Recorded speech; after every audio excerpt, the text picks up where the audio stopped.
नमस्कार, वीनाज किचनमध्ये स्वागत आहे आपलं। चला आज आपण भेंडी मसाला बनवतोय। तर इथे बघा भेंडी स्वच्छ धुवून पुसून घ्यायची, म्हणजे ती चिकट होत नाही। तर मी इथे पुसून घेतली आणि अशी कट केली आहे। कट केल्यानंतर आपल्याला कळतं किडकी वगैरे असेल तर टाकून देतो आपण, कारण असतात भेंडी सुद्धा किडकी बऱ्याच वेळा। तर इथे असं आपले भेंडी कट करून झालेलं आहे।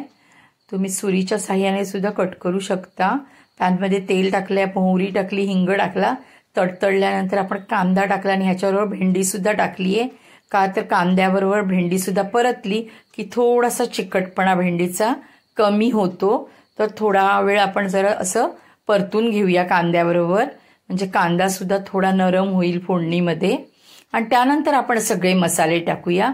तर मसाल्यांमध्ये मी तुम्हाला सांगेन की मी दोन प्रकार, एक तिखट आणि एक कलर, असं दोन प्रकारचं तिखट टाकले मी त्याच्यामध्ये। लाल तिखट जे आहे ते, आणि त्यानंतर हळद टाकली आहे, धनाजिरा पावडर आणि गरम मसाला पावडर पण टाकली आहे, चवीपुरतं मीठ टाकले आणि कोकम टाकले। कोकमाच्या जागेवर तुम्ही आमचूर पावडर टाकली तरी सुद्धा चालेल।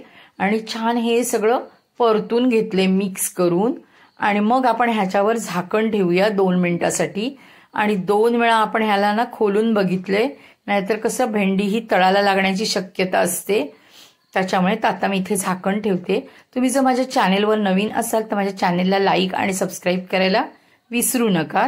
तर इथे बघा मी खोललंय आणि अजून शिजली नाहीये भेंडी ही, तर थोडा वेळ पुन्हा झाकण ठेवणार आहे मी।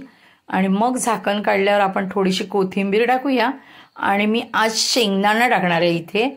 खरं तर आम्ही कोकणात राहतो, खोबरं टाकलं तरी चालतंय, तर मी इथे शेंगदाण्याचं कूट टाकलंय थोडंसं। कधीतरी असं चेंज वापरतो, नाही असं नाही।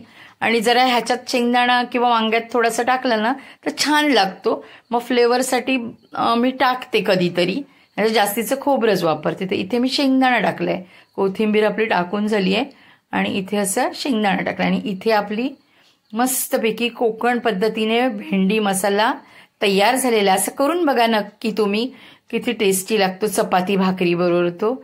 धन्यवाद।